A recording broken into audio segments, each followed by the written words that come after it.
Seorang pejuang terhebat dalam sejarah Islam adalah Khalid bin Walid radhiyallahu anhu. Di hadapan pedangnya yang terhunus, dua kekuatan super dunia saat itu, yaitu Kerajaan Persia dan Kekaisaran Romawi, terpaksa berlutut. Kehadiran Khalid di medan perang bisa mengubah jalannya dan hasil pertempuran dalam sekejap. Dengan kombinasi kecerdasan militer, taktik, kekuatan, keberanian, kecepatan dan kelincahan, ia adalah seorang pejuang yang tak terkalahkan. Rasulullah Shallallahu Alaihi Wasallam sendiri memberinya gelar Saifullah, yang berarti pedang Allah.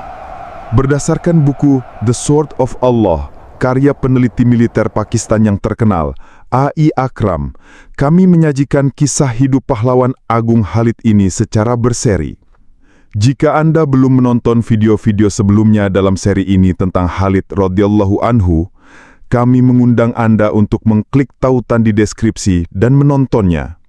Selain itu, untuk mendapatkan video-video selanjutnya secara rutin, silahkan subscribe ke kanal Sejarah yang Hebat dan follow halaman Sejarah yang Hebat.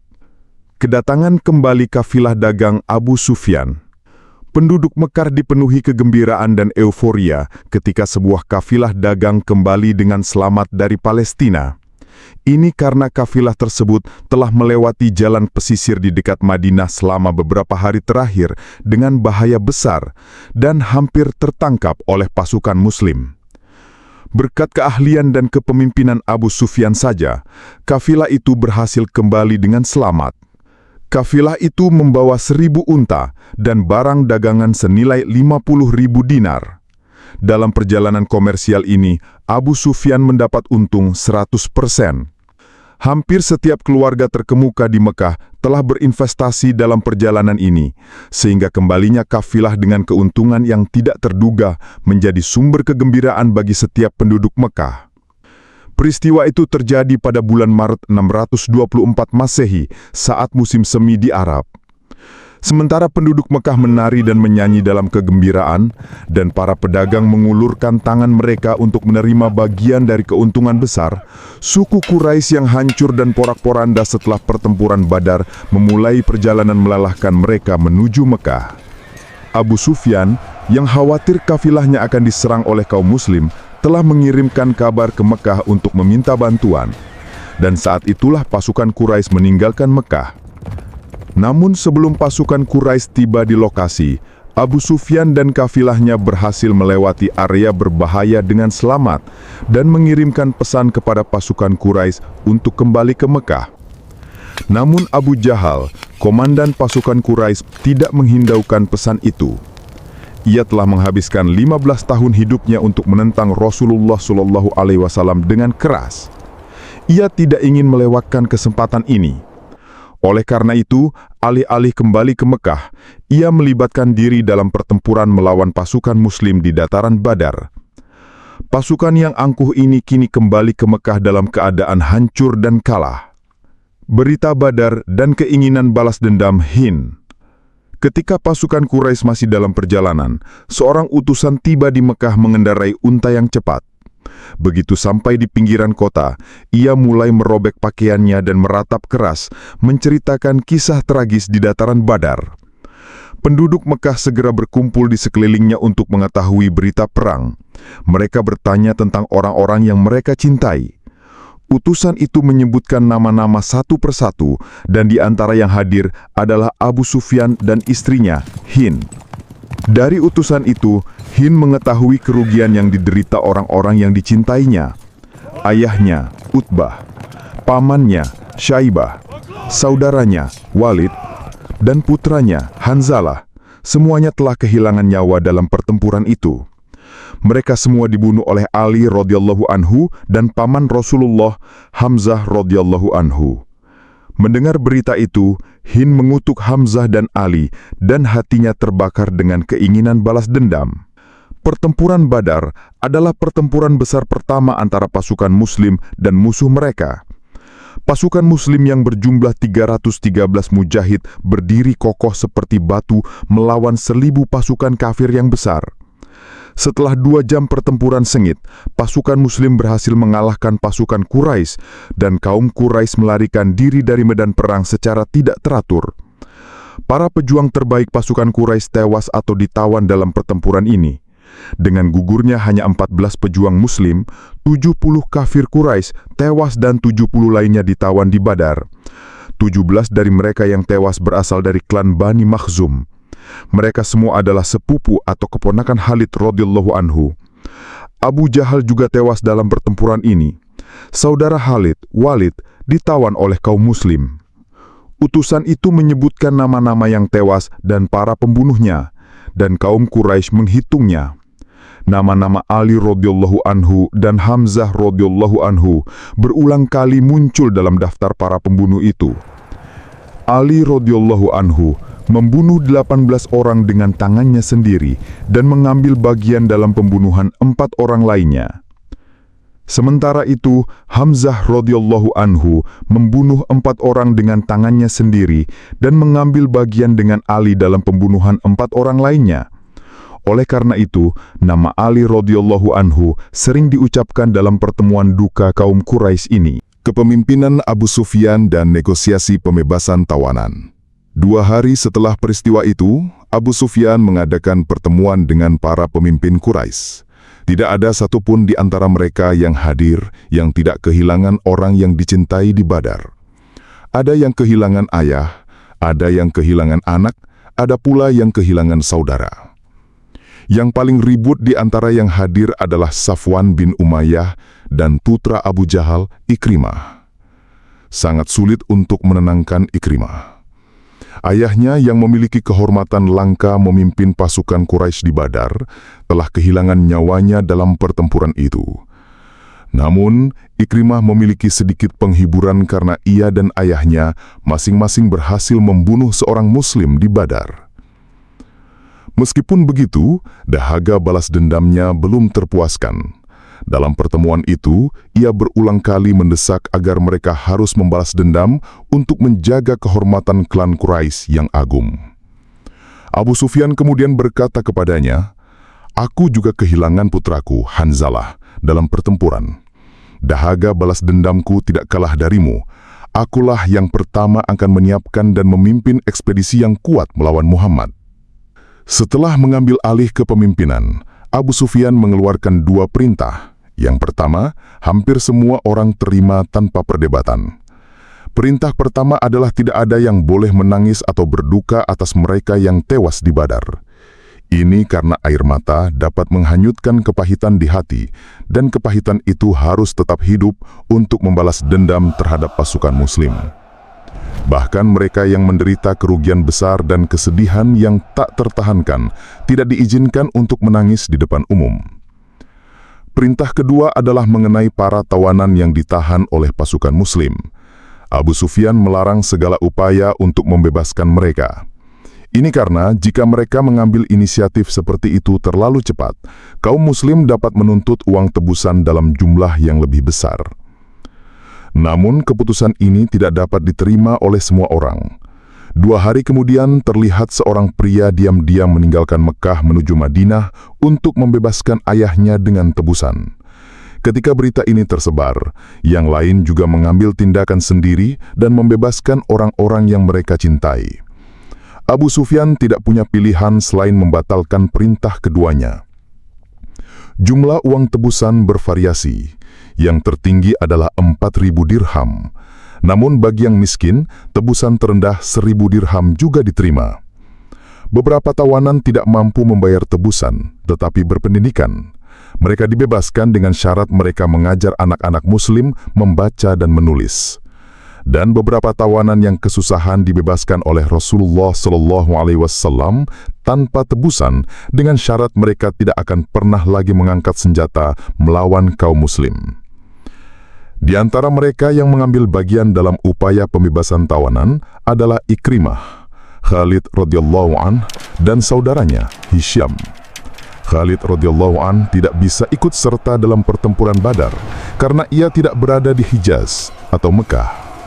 Khalid radhiyallahu an dan Hisham mengatur pembebasan saudara mereka, Walid. Ketika mendengar tebusan 4.000 dirham, Hisyam mulai tawar-menawar, yang membuatnya ditegur oleh Khalid. Akhirnya, Walid dibebaskan dengan tebusan 4.000 dirham. Ketiga bersaudara itu meninggalkan Madinah menuju Mekkah dan mendirikan tenda di tempat bernama Dzul Hulaifah untuk bermalam. Ajaibnya, Walid melarikan diri pada malam hari dari sana dan kembali ke Madinah. Ia bertemu dengan Rasulullah SAW dan memeluk Islam. Setelah itu, ia menjadi seorang Muslim yang berbakti dan orang yang disayangi oleh Rasulullah SAW. Meskipun telah memeluk Islam, hubungannya dengan Khalid radhiyallahu an tetap hangat dan penuh kasih seperti sebelumnya. Meskipun keinginan balas dendam adalah faktor utama dalam keputusan untuk melancarkan ekspedisi melawan kaum muslim, masalah keberadaan ekonomi juga dipertimbangkan secara serius. Jalan pesisir yang digunakan oleh kafilah dagang Quraisy ke Suriah dan Palestina telah ditutup selamanya setelah pertempuran Badar. Safwan bin Umayyah menganggap jalan lain lebih aman, mengirimkan kafilah dagang ke Suriah melalui rute yang berbeda. Kafilah ini meninggalkan Mekkah melalui jalan Irak. Setelah melakukan perjalanan beberapa saat, kafilah itu menghindari Madinah dan melanjutkan perjalanannya ke arah barat laut menuju Suriah. Mereka mengira jalan ini aman. Namun Rasulullah SAW mengetahui berita ini dan mengirim Zahid dengan 100 tentara. Mereka berhasil menawan kafilah itu sesuai dengan perintah Rasulullah SAW. Setelah peristiwa itu, Safwan bertemu dengan Abu Sufyan. Kedua pemimpin itu sepakat bahwa karena kemakmuran ekonomi mereka bergantung pada perdagangan dengan Suriah, maka semakin cepat mereka menghancurkan kaum muslim dan membuka kembali jalan tersebut semakin baik. Sementara itu, Ikrimah putra Abu Jahal menjadi tidak sabar dan terus menekan untuk mempercepat ekspedisi. Dari pengalamannya yang panjang, Abu Sufyan tahu bahwa menyiapkan ekspedisi dan membeli unta, kuda dan senjata membutuhkan waktu. Meskipun demikian, ia berjanji akan melakukan segala sesuatu secepat mungkin.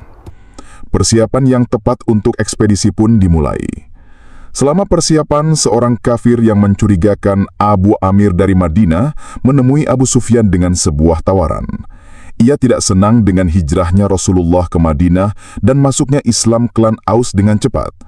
Akibatnya, ia meninggalkan Madinah dan memutuskan untuk tidak kembali selama Rasulullah berkuasa di sana. Di Mekkah, ia mencoba untuk menghasut kaum Quraisy melawan kaum Muslim. Abu Amir dulu dikenal sebagai sang pertapa, tetapi Rasulullah memberinya nama sang penipu. Abu Amir si penipu itu berkata kepada Abu Sufyan, "Ada 50 anggota klanku yang bersamaku. Aku memiliki pengaruh cukup besar terhadap klan Aus. Aku pikir jika Anda memberiku kesempatan untuk berbicara dengan anggota klanku yang telah bergabung dengan pasukan muslim sebelum pertempuran dimulai, mereka akan meninggalkan Muhammad dan bergabung denganku." Abu Sufyan menerima tawaran itu dengan gembira. Klan Aus adalah salah satu dari 2 klan utama di Madinah dan sepertiga dari pasukan muslim adalah dari klan ini. Diskusi dengan klan-klan terdekat terus dilanjutkan dan 2 kelompok kuat dari klan Kinanah dan Sakif bergabung dengan Quraisy. Pada minggu kedua bulan Maret 625 Masehi, para anggota ekspedisi mulai berkumpul di Mekkah. Pada saat itu, paman Rasulullah Abbas radhiyallahu an menuliskan surat kepadanya dari Mekkah, memberitahukan secara rinci tentang persiapan Quraisy. Pada minggu kedua bulan Maret, Quraisy meninggalkan Mekkah. Jumlah pasukan mereka adalah 3 kali lipat dari Badar, yaitu 3.000 orang. 700 di antara mereka mengenakan baju besi. Selain itu, ada 3.000 unta dan 200 kuda.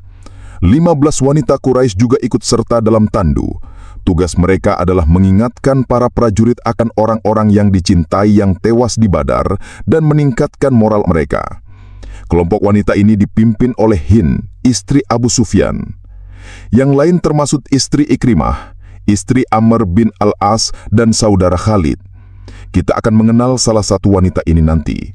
Beberapa di antara mereka juga adalah penyanyi yang membawa tamborin dan rebana. Saat melakukan perjalanan menuju Madinah, salah satu pemimpin Quraisy Jubair bin Mut'im mengajukan tawaran kepada budaknya Wahsy bin Harb. Ia berkata, "Jika kamu bisa membunuh paman Muhammad, Hamzah, pembunuh pamanku di Badar, aku akan membebaskanmu dari perbudakan." Budak itu dikenal karena sifatnya yang kejam dan biadab. Ia sangat menyukai tawaran tuannya ini. Budak Abisinia berkulit gelap dengan tubuh besar ini selalu bertarung dengan tombak Afrika dari tanah kelahirannya. Ia sangat mahir dalam melempar tombak dan lemparannya tidak pernah meleset dari sasaran. Setelah melakukan perjalanan lebih jauh, budak biadab itu melihat seekor unta pembawa tandu berhenti di sampingnya. Dari tandu itu, istri Abu Sufyan, Hind, menatapnya dan berkata, "Wahai bapak kulit gelap, tetaplah sehat dan dapatkan hadiahmu." Setelah mengatakan itu, ia berjanji akan memberikan semua perhiasan di tubuhnya jika ia bisa membunuh Hamzah, pembunuh ayahnya. Mata budak itu bersinar karena keserakahannya. Ia menatap perhiasan Hind dengan mata serakah yang sangat berharga. Strategi Muslim di kaki Gunung Uhud. Sebelum kaum Quraisy meninggalkan Makkah, Abbas radhiyallahu anhu telah memperingatkan Rasulullah SAW tentang persiapan mereka. Saat kaum Quraisy berada di jalan menuju Madinah, Rasulullah SAW terus menerima laporan dari klan-klan yang ramah. Pada tanggal 20 Maret, kaum Quraisy tiba beberapa mil dari Madinah dan mendirikan kemah di sebuah area yang dipenuhi pepohonan di sebelah barat Gunung Uhud. Pada hari yang sama, Rasulullah SAW mengirim 2 pengintai untuk mengamati pergerakan Quraisy, dan mereka kembali dengan informasi yang akurat tentang kekuatan musuh. Pada tanggal 21 Maret, Rasulullah SAW meninggalkan Madinah dengan 1.000 tentara. 100 di antaranya mengenakan baju besi, sementara Quraisy memiliki 3.000 tentara dan 700 mengenakan baju besi. Quraisy memiliki 200 kuda, sedangkan pasukan Muslim hanya memiliki 2, salah satunya digunakan oleh Rasulullah SAW sendiri.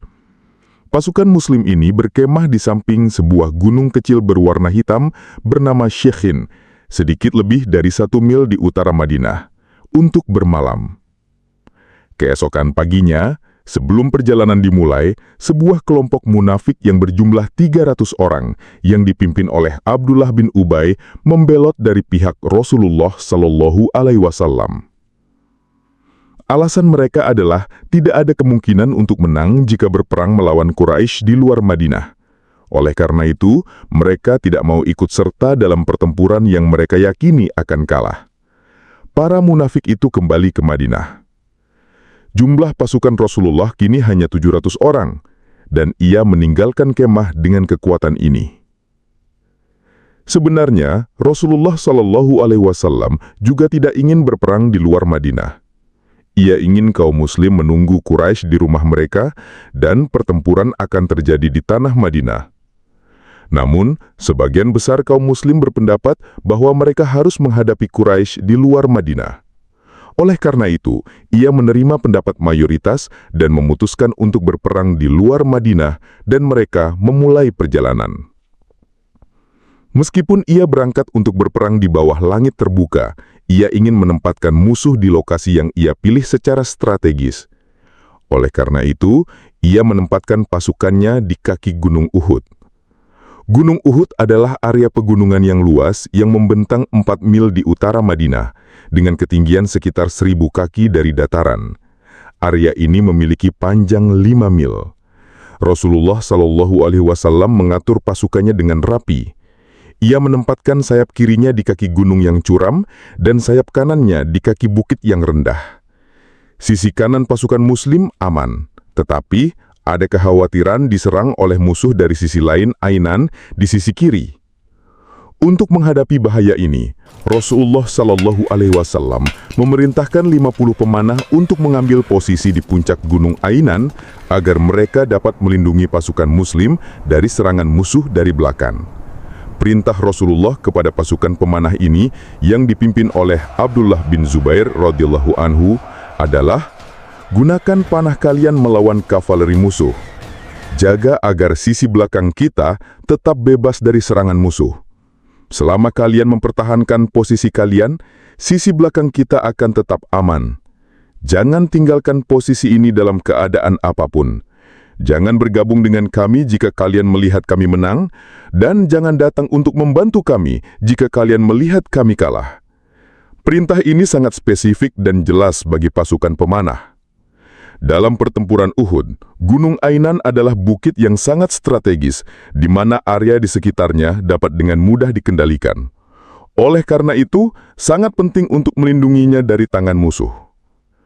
Di belakang pasukan Muslim, ada 14 wanita yang tugasnya adalah memberikan air kepada yang haus dan merawat prajurit yang terluka dengan menyingkirkan mereka dari medan perang.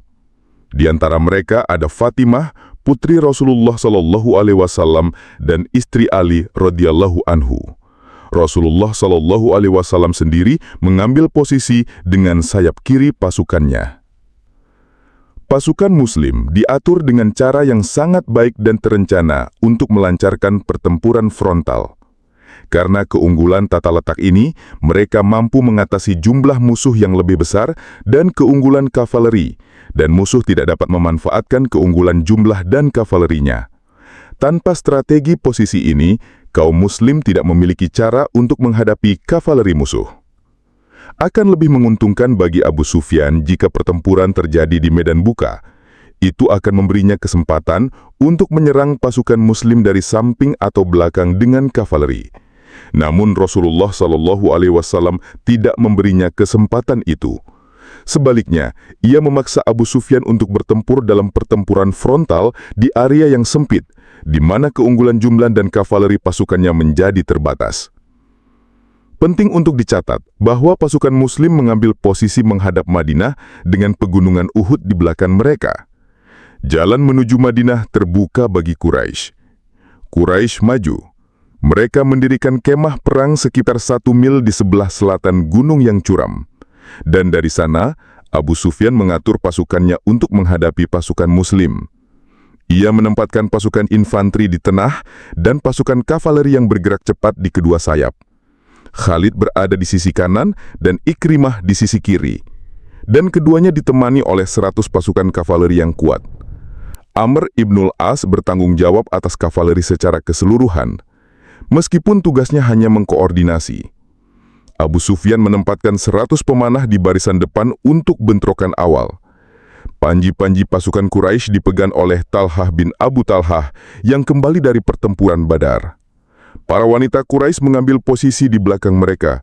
Sebelum pertempuran dimulai, mereka di bawah kepemimpinan Hind berbaris di depan kaum Quraisy mengingatkan mereka akan orang-orang yang tercinta yang tewas di Badar. Tepat sebelum para wanita Quraisy mengambil posisi di belakang pasukan, Hind bernyanyi dengan suara yang sangat jelas dan tegas. "Wahai putra-putra Abduddar, pembela tanah air kita, kami adalah putri-putri malam, teman tidurmu. Kami akan memelukmu jika kamu maju. Kami akan meninggalkanmu dengan jijik jika kamu mundur." 1 tahun 1 minggu setelah pertempuran Badar, pada hari Sabtu, 22 Maret 625 Masehi, kedua pasukan saling berhadapan dalam posisi perang. 700 tentara Muslim berdiri melawan 3.000 kafir. Adalah pertama kalinya Abu Sufyan memimpin pasukannya melawan Rasulullah SAW. Ia memiliki banyak pembantu yang cakap dan yakin akan kemenangan. Kaum Muslim berulang kali mengucapkan ayat Al-Quran, "Cukuplah Allah bagi kami, dan dialah sebaik-baik penolong." Dan mereka menunggu keputusan Allah. Setelah kedua pasukan mengambil posisi untuk pertempuran, Abu Amir si penipu mengambil langkah untuk membawa orang-orang dari klan Ausnya kembali ke pihaknya. Ia maju melewati barisan depan pasukan mereka bersama 50 pengikutnya dan banyak budak Quraisy. Ia berkata kepada orang-orang dari klan Aus, "Wahai orang-orang dari klan Aus, saya adalah Abu Amir. Anda pasti mengenal saya." Orang-orang dari klan Aus menjawab dengan satu suara, "Wahai penipu, kami tidak menyambutmu." Pada saat yang sama, mereka mulai melemparkan batu ke arahnya dan para pengikutnya seperti hujan lebat. Akibatnya, mereka dengan cepat kembali ke belakang, melewati pasukan Quraisy yang sedang berdiri. Melihat tatapan mengejek di wajah kaum Quraisy, ia membuat gerakan seperti para nabi dan berkata, "Setelah kematianku, orang-orangku akan berduka." Namun, kaum Quraisy tidak memperhatikannya. Setelah upaya Abu Amir si penipu gagal, para pemanah dari kedua pasukan mulai menembakkan panah. Ini seperti artileri dari kedua belah pihak yang menembakkan peluru. Ada 100 pemanah di pihak Quraisy. Di sisi lain, beberapa pemanah Muslim berada di Gunung Ainan dan beberapa berada di barisan depan. Banyak panah ditembakkan.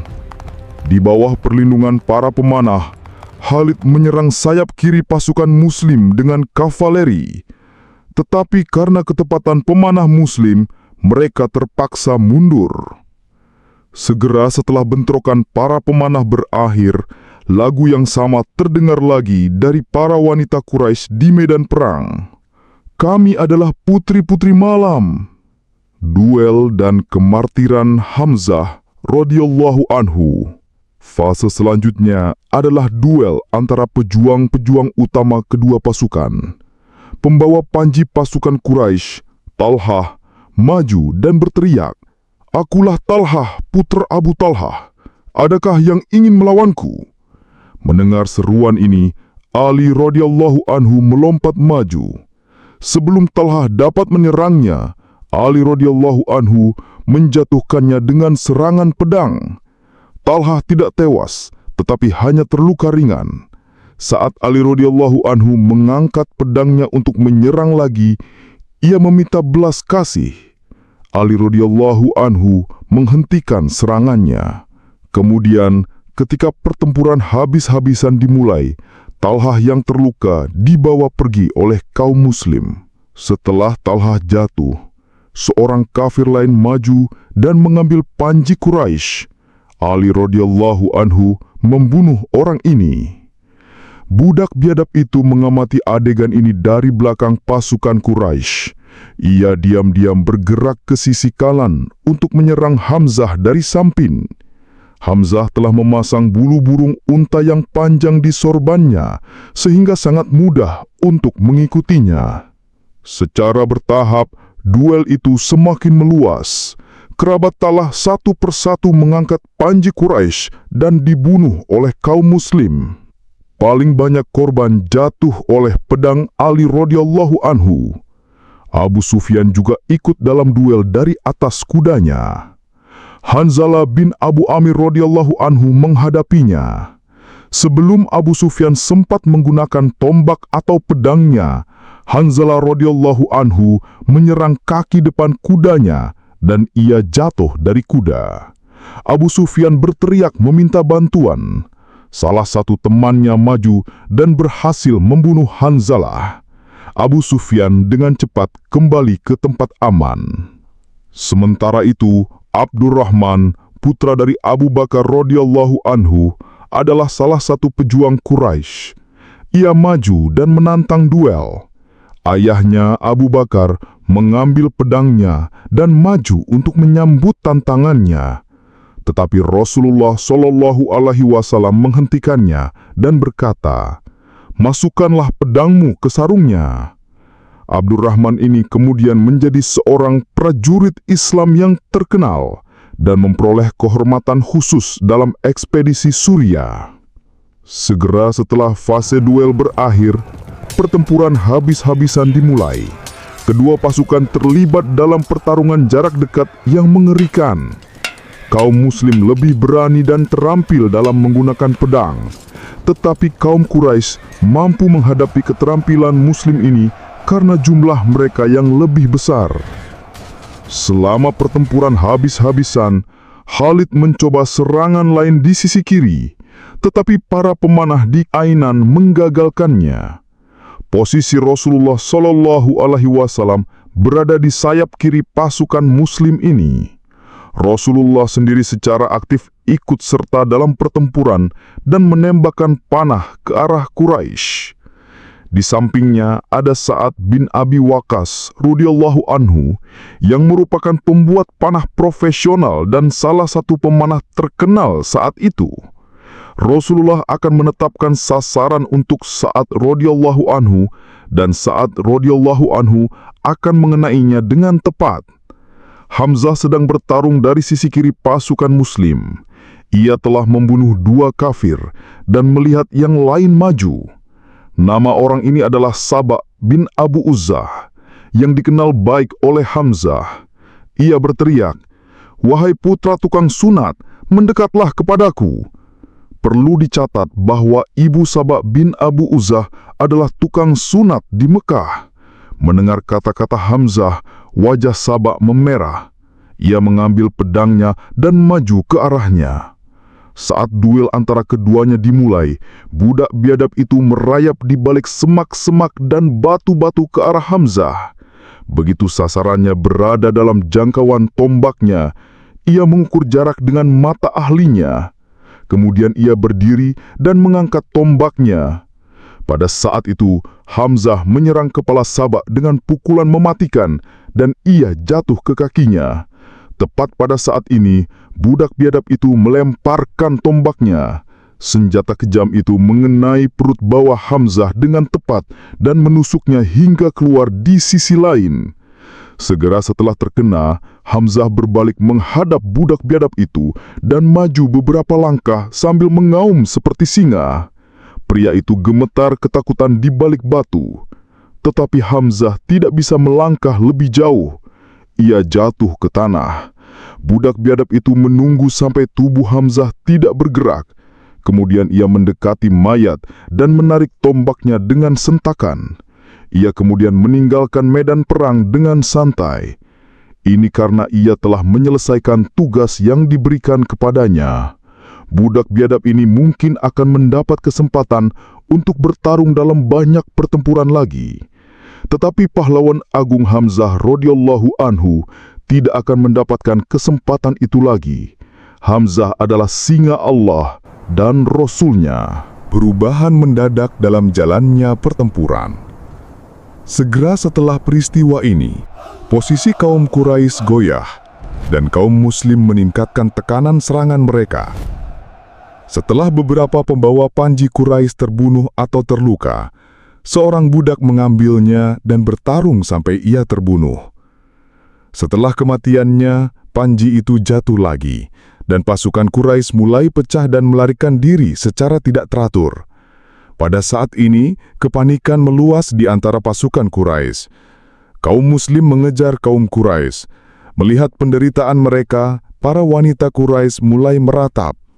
Mereka juga ketakutan dan mengikuti jejak para pria mereka. Para wanita itu mengangkat pakaian mereka sampai ke lutut untuk berlari lebih cepat, yang menciptakan adegan lucu di hadapan pasukan Muslim yang bersemangat dengan kemungkinan kemenangan. Semua wanita Quraisy melarikan diri, kecuali Umaroh. Hanya dialah yang berdiri sendirian di belakang garis pertempuran Quraisy. Pada kesempatan ini, kaum Muslim sibuk menguasai kekayaan di kemah Quraisy. Kemah itu benar-benar kacau. Para wanita dan budak gemetar ketakutan akan kematian. Melihat keadaan ini, para prajurit Muslim berteriak kegirangan. Pada saat ini, semua kendali dan disiplin pasukan Muslim hancur. Mereka berasumsi bahwa pertempuran telah berakhir dan mereka telah menang. Kenyataannya, hanya fase pertama pertempuran yang telah selesai. Kerusakannya kecil, dan kaum Quraisy jelas telah dikalahkan. Akan lebih baik jika pertempuran Uhud berakhir di sini, tapi itu tidak terjadi. Para penonton yang terhormat, sampai titik ini, semuanya menguntungkan kaum Muslim. Meskipun kaum Muslim kehilangan seorang pejuang yang gagah berani seperti Hamzah radhiyallahu anhu, situasi pertempuran secara keseluruhan menguntungkan mereka, dan mereka bisa dibilang telah menang. Tapi ini bukanlah akhir dari pertempuran Uhud. Sebaliknya, akhir dari pertempuran Uhud sangat menyakitkan dan menyedihkan bagi pasukan Muslim. Kami akan menyajikan sisa kisah pertempuran Uhud di episode berikutnya, besok pada waktu yang sama.